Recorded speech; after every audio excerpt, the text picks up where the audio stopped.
السلام علیکم ورحمۃ اللہ وبرکاتہ۔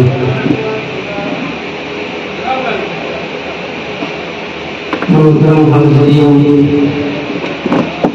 جو پیچھے بیٹھے ہوئے ہیں، برائے کرم کچھ آگے بڑھ جائیں تاکہ مجمع منتشر میں معلوم ہو سکے۔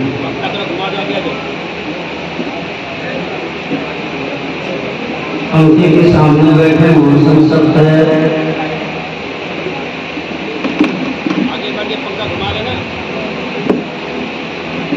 الحمدللہ نحمدہ ونستعینہ ونستغفرہ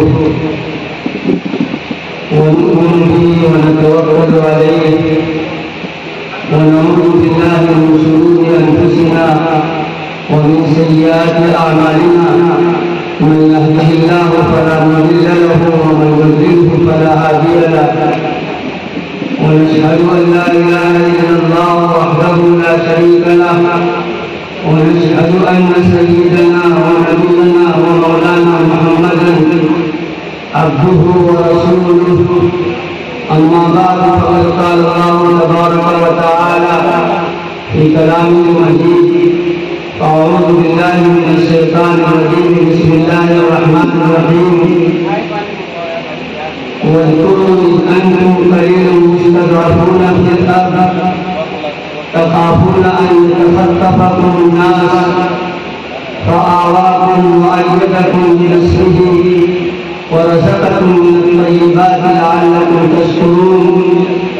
يا أيها الذين آمنوا لا تخونوا الله والرسول وتخونوا أماناتكم وأنتم تعلمون. صدق الله مولانا العظيم. اس بزم کے سجانے والے امت کے مکھن اور کریم نوجوان حضرات، دعاؤں سے نوازنے والے بوڑھے اور بوڑھیاں، اس جلسے کو اپنی آمد سے کامیاب بنانے والے محترم سامعین اور عزیز بچوں، اس سے پیش کر جناب حضرت مولانا قیام الدین صاحب نے آپ حضرات کے سامنے بڑی لمبی گفتگو فرمائی ہے۔ ناچیز ہی حاضر ہوا ہے، حکم ہے، اور حاضری بھی اسی غرض سے ہوئی ہے کہ کچھ باتیں آپ حضرات سے کہہ سننی آئے، اپنا درد سنا کر اپنے سینے کی پڑھن کو کچھ کم کر لے، اور آپ کی طرف سے بھی کچھ ایسے درد کی بات ہو تو معلوم ہو جائے اور اس کو دور کرنے کی، اس کے ازالے کی فکر اور کوشش کی جائے۔ آپ حضرات کا درد زبان حال سے معلوم ہو رہا ہے کہ آپ نے خود اسٹیج سجا کر، بینر لگا کر، اصلاح معاشرہ کا عنوان دے کر یہ درد سنانا چاہا ہے کہ امت کا معاشرہ بگڑ چکا ہے، اس کا جوان، اس کا مرد، اس کی عورت اور اس کی لڑکیاں، ہر ایک کے اندر فساد آ گیا ہے، ہر ایک کے اخلاق اور کردار اور چال چلن اور طور طریق اور رہن سہن اور بول چال، ان تمام چیزوں میں فرق آ گیا ہے، اور اس بیماری کا علاج وہی حضرات کر سکتے ہیں جن کو بیماری کا علاج معلوم ہو، یا بیماری کا علاج کرتے ہو، یا بیماری کا علاج جانتے ہو،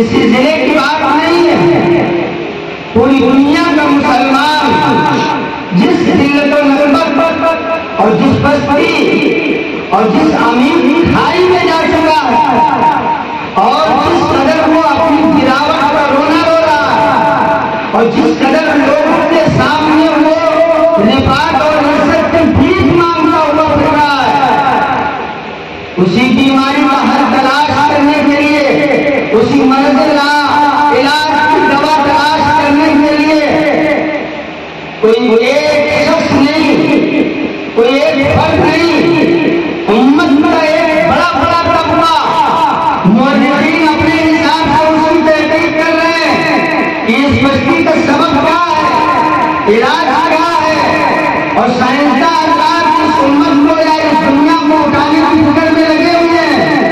علماء اللہ تعالی رسول کے ذریعے سے امت اور معاشرے کے اندر اصلاح کی اور درستگی کی فکر اور صحیح فہم اور کوشش کر رہے ہیں، لیکن کیا بات ہے، اے اللہ خانقاہوں میں گر گرا کر دعا کر رہے ہیں، نمازی اور دیندار حضرات صبح سویرے رات کے پچھلے پہر میں مسجد میں پہنچ کر تہجد پڑھ کر اللہ کے سامنے ہاتھ اٹھا کر گر گرا رہے ہیں اور دعا کر رہے ہیں، اے اللہ ہمارے معاشرے کا نوجوان بگڑ گیا، اے اللہ ہمارے معاشرے کی لڑکیاں بگڑ گئی، اے اللہ ہمارے معاشرے کے اخلاق اور گفتار اور کردار، رہن سہن، بول چال، معاملات، معاشرت سب کچھ بگڑ چکا ہے، اے اللہ اس کی اصلاح فرما دے۔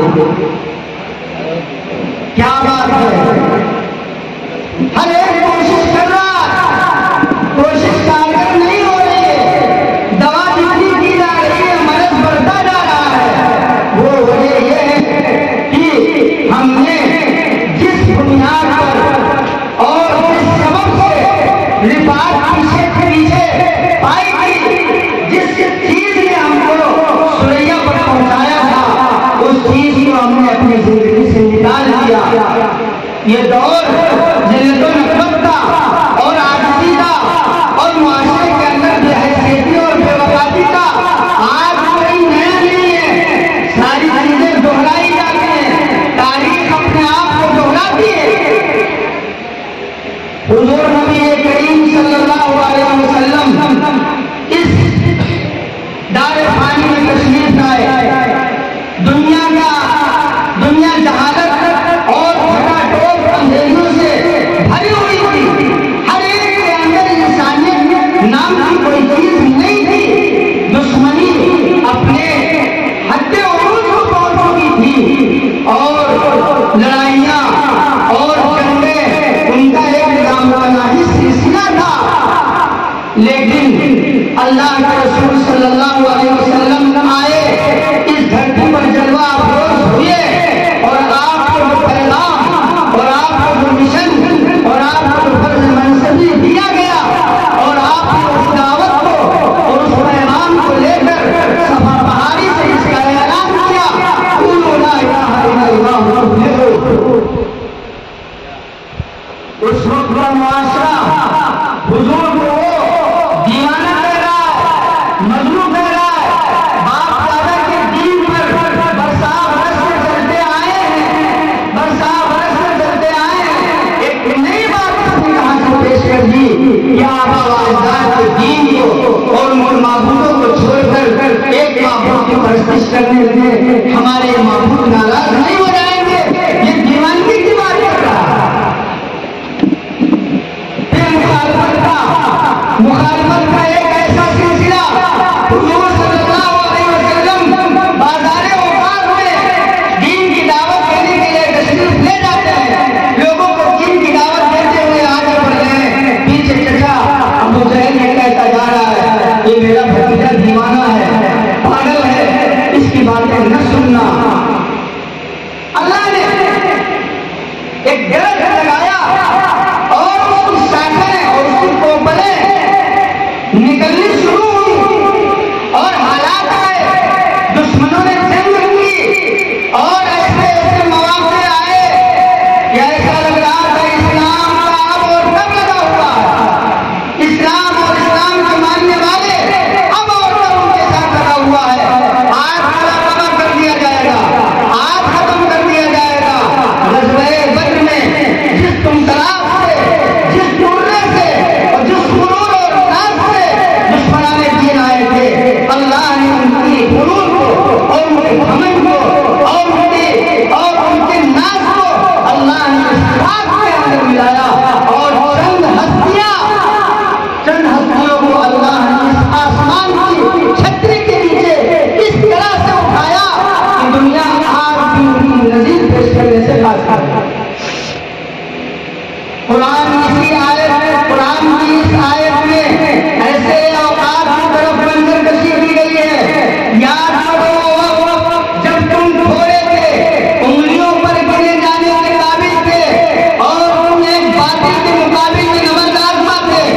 اللہ فرماتا ہے اللہ نے ایک ایسی آندھی ایک ایسا طوفان بھیجا اور برپا کیا، آندیاں دشمنوں کی الٹ گئی، ارادے ان کو فیل کرنا پڑا، اپنے آزائے میں وہ ناکام ہوئے، اللہ نے ان کو اس وقت نصرت سے نوازا۔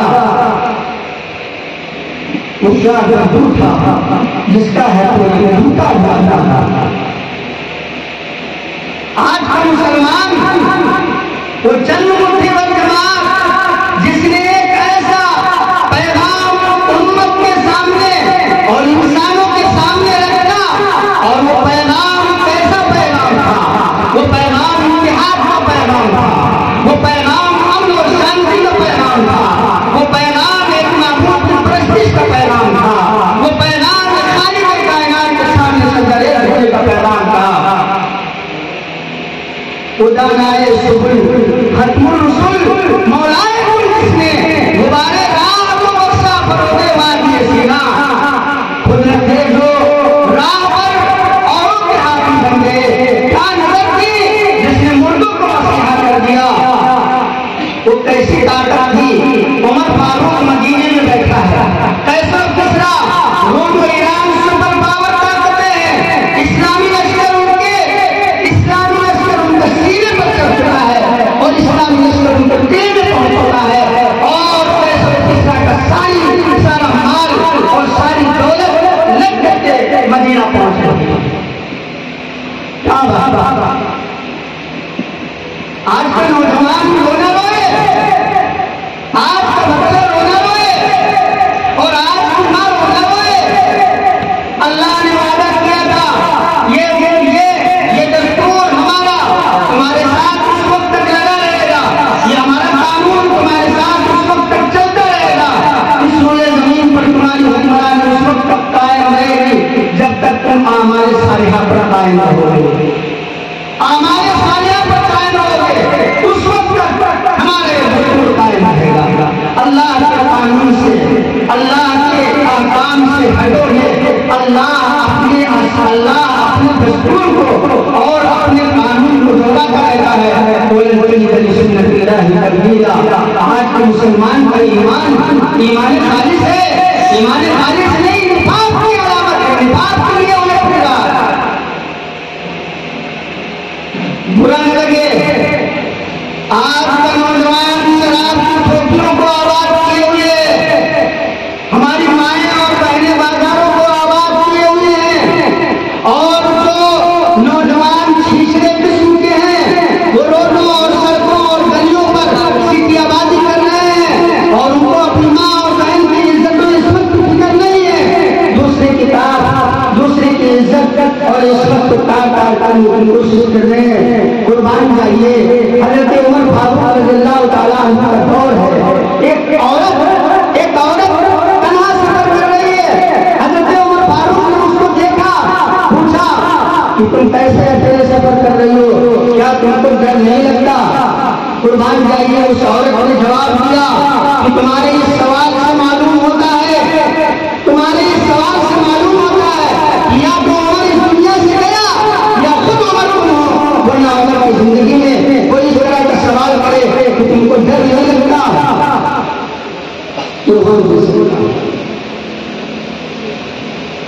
یہ اصلاح معاشرہ اس بات کے لیے قائم کیا جاتا ہے کہ اگر ہم اپنی بیماری کو سمجھ لیں کہ ہمارے اندر بیماری ہے تو اس بیماری کا علاج کرائیں، اور اس علاج کے لیے آج کی مجلس سجائی گئی ہے، آج کی مجلس سجائی گئی ہے۔ اللہ کے رسول صلی اللہ علیہ وسلم نے جو معاشرہ اور جو سماج قائم کیا تھا، اس سماج کے اندر کچھ نہیں، وہ سماج کے اندر صرف درد پیدا کرتا، انسانیت پیدا کی تھی، ہمدردی پیدا کی تھی، دوسروں کے کئی غم پر ڈالا تھا۔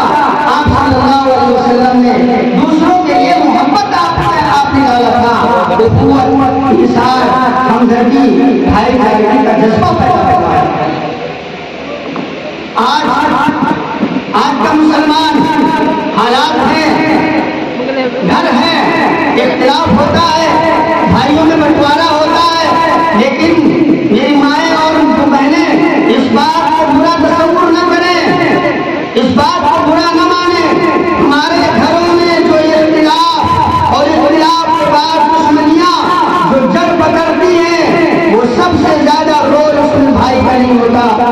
زیادہ روز گھر کے اندر رہنے والی انہی خاتون کا ہوتا ہے۔ اختلاف ہو گیا، بٹوارا ہو گیا، دونوں کما رہے ہیں، دونوں کھا رہے ہیں، دونوں ایک دوسرے کی مصیبت میں دکھ سکھ میں شریک ہو رہے ہو، لیکن جڑیں دشمنی کی ایسی مضبوط ہو جاتی ہے کہ دیکھا یہ گیا ہے کہ قسم کھا لیا بھائی نے تم مر گیا تو تیرے جنازے میں نہیں شریک ہوں گا۔ کیا بات واقعہ بھائی تاریخ کا، اور اس بات کو سناتا ہوں، ہماری تاریخ تاریخ نہیں ہے، ہمارا علاج آج کے علاج سے اور آج کے حل سے نہیں ہوگا۔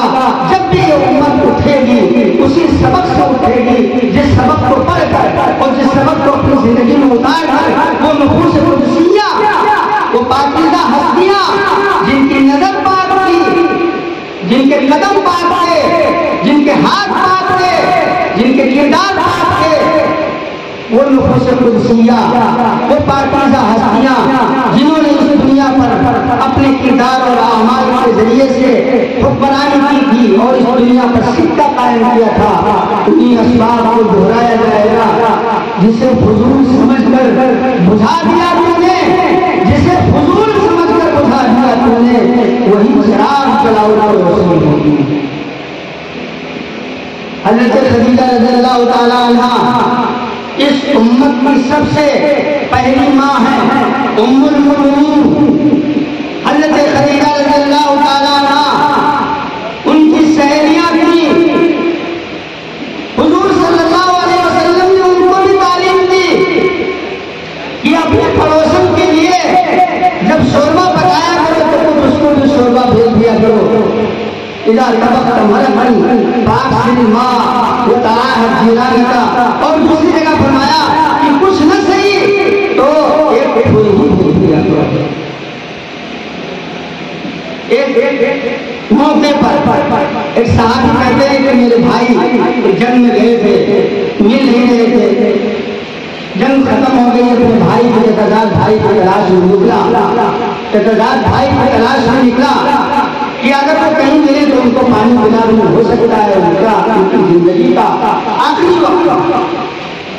ہاتھ میں پانی لے کر کے میدان میں تلاش کرتے ہوئے جا رہا ہوں، ایک جگہ نظر پڑی کہ میرا تضاد بھائی تڑپ رہا ہے اور اپنے آخری وقت میں ہے، دوڑ کر کے اس کے پاس پہنچا، پانی لے کر کے پانی کا اشارہ کیا، جب تک میں پانی اس کی طرف بڑھاتا، بغل میں ایک زخمی پڑے ہوئے تھے، انہوں نے پانی کی طرف اشارہ کیا کہ پانی ان کو پلا دیجیے۔ میرے تضاد بھائی نے دیکھا، تضاد بھائی نے دیکھا تو اشارہ کیا کہ پہلے بھائی کے پاس لے جاؤ، وہاں لے کر پہنچا تو اس نے ایک تیسرا پانی مانگ رہا تھا، اس نے اشارہ کیا تیسرے بھائی کے پاس لے جاؤ۔ جب وہاں پانی لے کر کے پہنچا تو معلوم ہوا کہ اس تیسرے کی روح نکل چلی تھی۔ واپس لوٹ کر دوسرے کے پاس پہنچا، معلوم ہوا وہ بھی اللہ کو پیارے حاضر تھے۔ واپس تیسرے اپنے تضاد بھائی کے پاس پہنچا، معلوم ہوا کہ وہ بھی اللہ کو اپنی جان سپرد کر چکے تھے۔ تینوں نے اپنے بھائی سے پہلے پانی پینا گوارا نہیں کیا۔ یؤثرون علی انفسہم ولو کان بہم خصاصہ ومن یوق شح نفسہ فاولئک هم المفلحون۔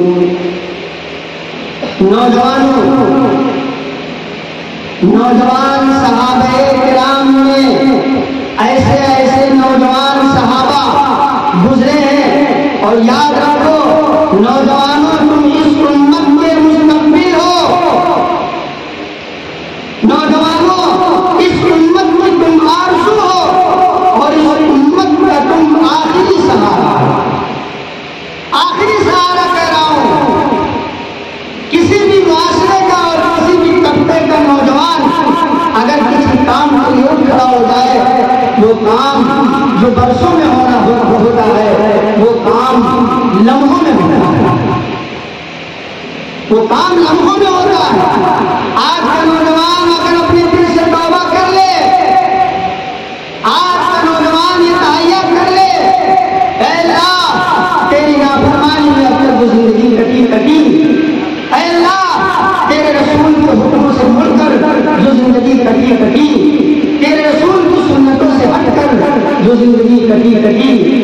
تو میں توبہ کرتا ہوں، میری امت کا برا حال ہو چکا ہے۔ اے اللہ اگر تم نے ایمان سے نوازا ہے تو اے اللہ اس ایمان کو بلال جیسا ایمان بنا دے، اے اللہ بنا دے، اے اللہ اس ایمان کو حضرت خباب بن عرب جیسا ایمان بنا دے، اے اللہ اس ایمان کو حضرت عبداللہ بن عمر جیسا ایمان بنا دے، اے اللہ اس ایمان کو حضرت عبداللہ بن حذافہ سامی جیسا ایمان بنا دے۔ عبداللہ بن حذافہ سامی کون ہے؟ قیصر کسریٰ کی فوج ہے، حضرت عبداللہ حذافہ سامی کو گرفتار کر لیا، گرفتار کر کے لے گئے۔ ایک وقت آیا بادشاہ نے حکم دیا قیصر روم نے کہ قیدی حذافہ سامی کو دربار میں پیش کیا جائے۔ پیش کیا گیا، قیصر روم نے حذافہ سامی سے کہا کہ تم اس وقت گرفتار ہو اور ہمارے قید خانے میں ہو، ہماری گرفت میں ہو، اگر تم نصرانیت قبول کر لو، عیسائیت قبول کر لو، اسلام چھوڑ کر تم رہا کر دیے جاؤ گے۔ انہوں نے کہا کہ مجھے اسلام نہیں چھوڑنا، اسلام مجھے نہیں چھوڑنا ہے۔ بادشاہ نے بنانے کے لیے کہا پھر تمہیں سولی دے دی جائے گی، کہا تمہیں منظور ہے۔ بادشاہ نے بنانے کے لیے سولی اور تختے دار لگوایا اور ان سے پہلے منگایا اور قیدی کو تختے دار پر لٹکایا اور کہا حذافہ ابھی وقت ہے، عیسائیت قبول کر لو، رہائی منظور کر لو۔ کہا یہ نہیں ہو سکتا، یہ سولی پر چڑھ جانا مجھے گوارا ہے، ایمان کو بیچنا اور اپنی زمین کا سودا کرنا میں یہ کر نہیں سکتا۔ کان کے کرو ہے مجملہ دیس کا تو بنا مجملہ حذافہ سے اس نے کہا کہ پھر تم کو پھر اگر یہ نہیں مانتے ہیں، بہلانے اور پھسلانے کے لیے اپنے پاس بتایا، ہنسی اور کھیل اور زندگی کی باتیں کرنے لگا اور اس قدر وہ مانوس ہو گیا بادشاہ کہ کسی طرح سے اس کے ایمان پر حملہ کیا جائے، اور اس قیصر روم نے حضرت حذافہ سامی کے ایمان کو کمزور اور کمزور کرنے کے لیے اور ایمان سلب کرنے کے لیے ایک حسین خوبصورت دوشیزہ تنہائی کے اندر بھیجا کہ جا اور تو اس کو پھنسانے کی اور گناہ میں مبتلا کرنے کی اپنے ناز و انداز سے اور اپنے حسن اور خوبصورتی اور جمال کے ذریعے سے پھنسانے کی کوشش کر۔ وہ نوجوان دوشیزہ حسین اور جمیل بھیجی گئی۔ آتا ہے قصہ لکھا ہے حضرت حذافہ سامی اللہ کا ذکر کرتے رہے، اس لڑکی کی طرف ایک نظر اٹھا کر نہیں دیکھا، اس لڑکی کی طرف ایک نظر اٹھا کر نہیں دیکھا، مائل کرنے کی کوشش کرتی رہی مگر ان کی طبیعت پر اور ان کے قلب پر کوئی حیران اور کوئی میلان اور کوئی رغبت ظاہر نہ ہوئی۔ آخر تک آ کر وہ لڑکی وہاں سے نکل کر آ گئی، اس کے پاس کسی انسان کے پاس یا کسی فرشتے کے پاس یا کسی نامرد کے پاس بھیج رکھا ہے، میں یہی نہیں فیصلہ کر پا رہی ہوں وہ ہے۔ پھیر نہ سکی، ایمان کو زلزلہ نہ کر سکی، ایمان کو جنبش نہ لا سکی۔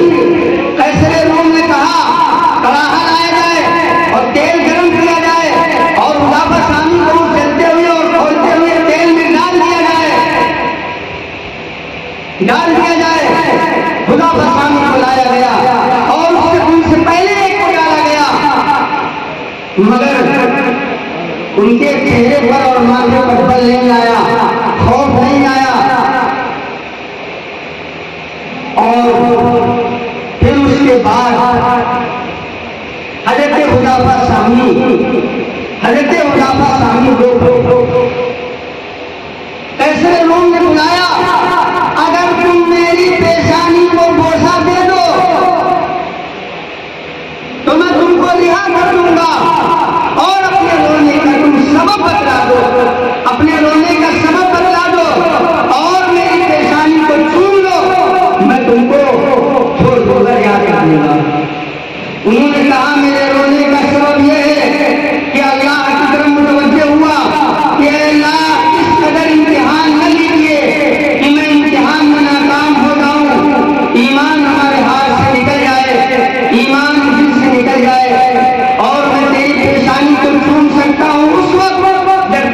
ساتھ اور قیدیوں کو رہا کر دے تو میں تجھ کو چن لوں گا.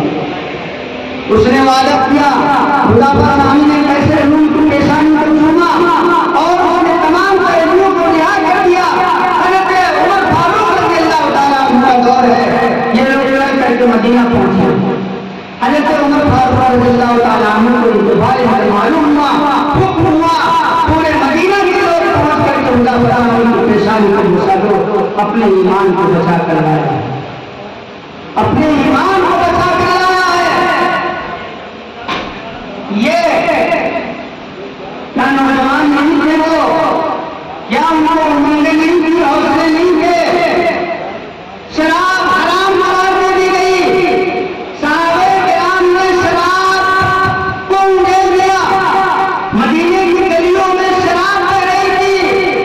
برتن کو توڑنے اور پھوڑنے کا حکم نہیں ہوا تھا.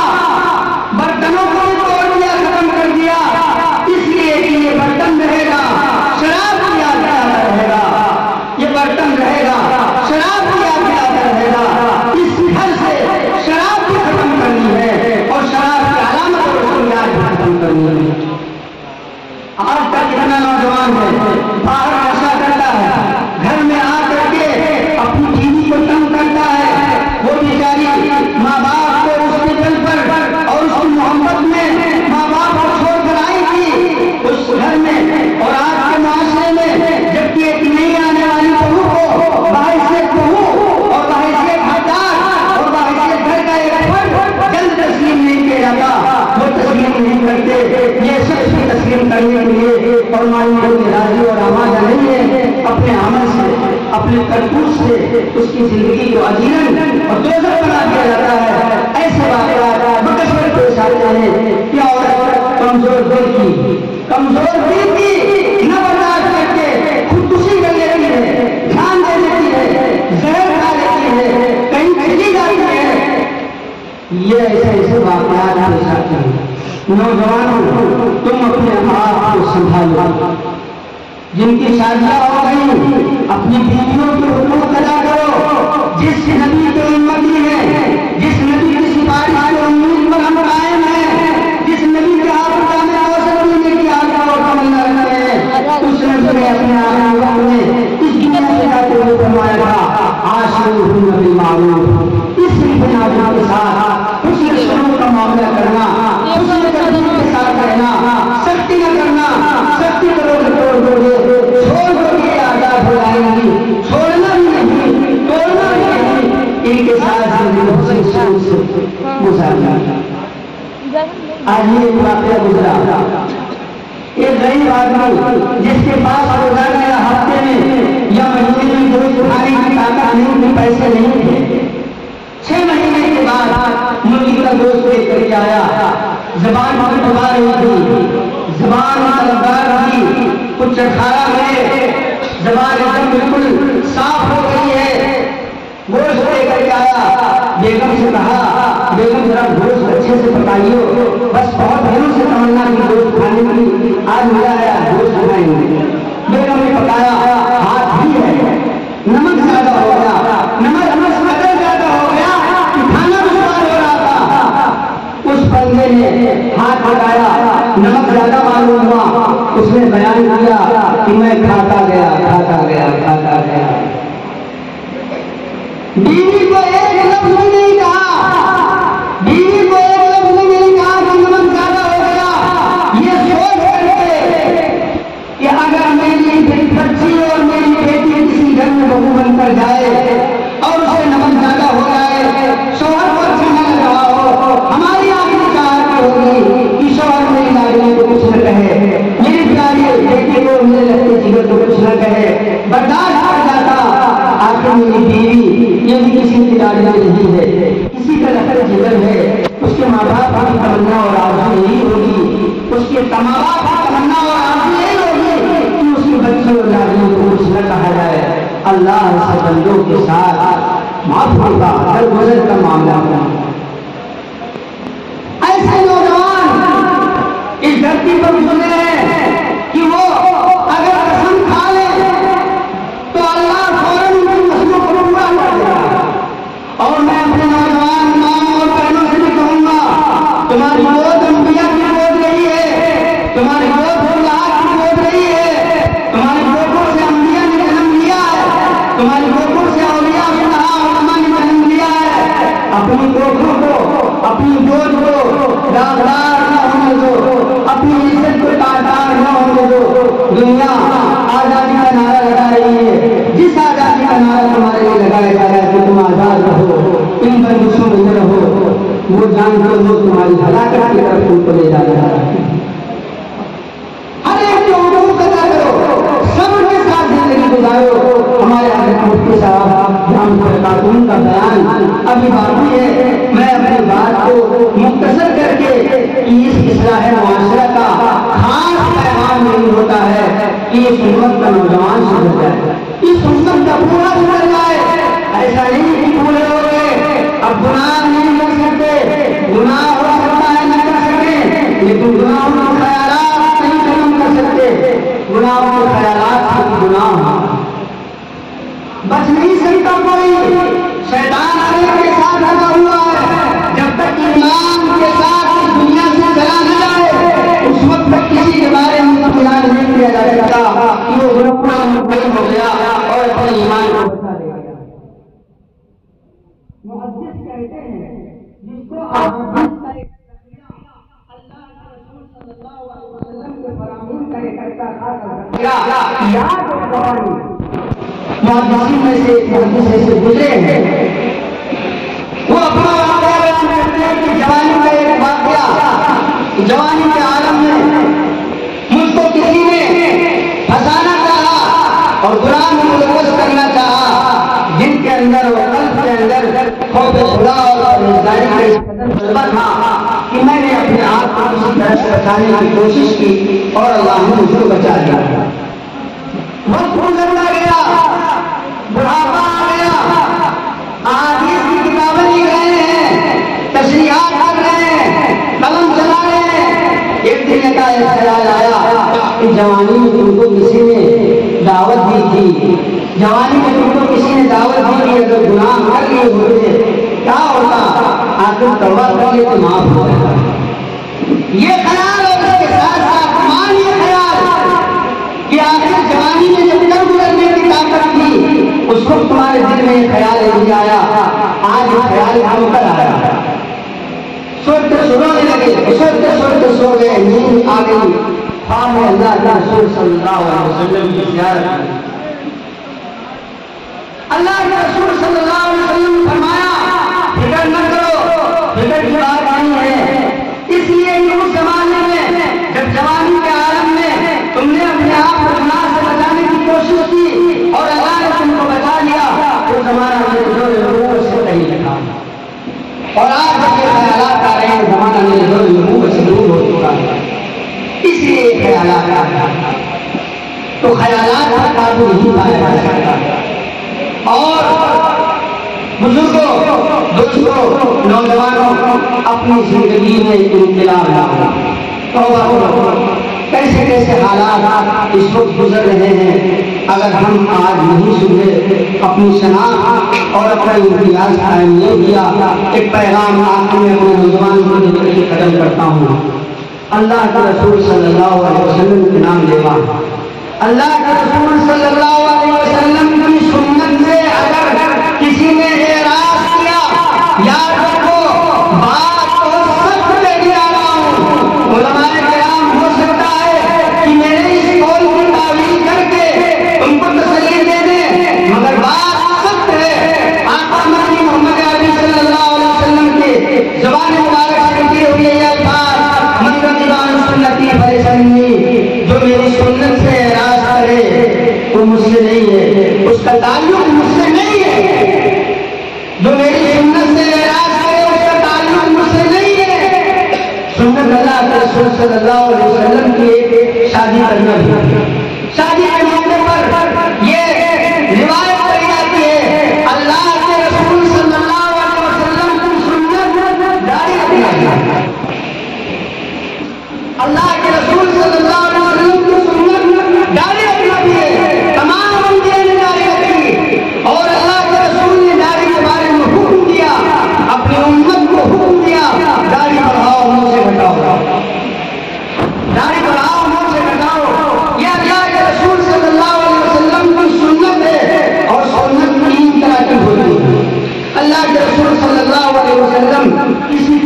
کرنے کا حکم کریں یا اللہ کے رسول صلی اللہ علیہ وسلم کی سیامت کو خود کریں یا اللہ کے رسول صلی اللہ علیہ وسلم کے سامنے کوئی کام کیا جائے اور آپ اس کو کرنے کی اجازت دے دیں لیکن اللہ کا فرمایا یہ تینوں صورتیں شامل ہیں۔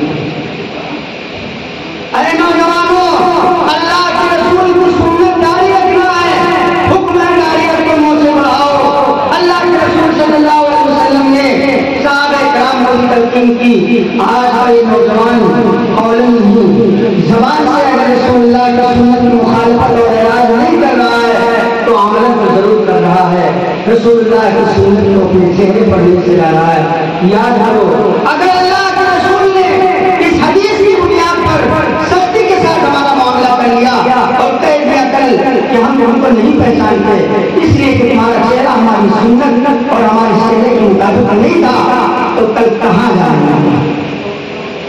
نوجوانوں، چہرے پر داڑھی مت جاؤ اور مسجدوں کو آباد کرو۔ اللہ کہیں بھی باتوں کو قبولیت سے نواز دے، اخلاص کی دولت سے مال مال فرما دے، جہاں کہیں کمیاں ہوئی ان کو گزر فرما دے۔ وآخر دعوانا ان الحمد للہ رب العالمین۔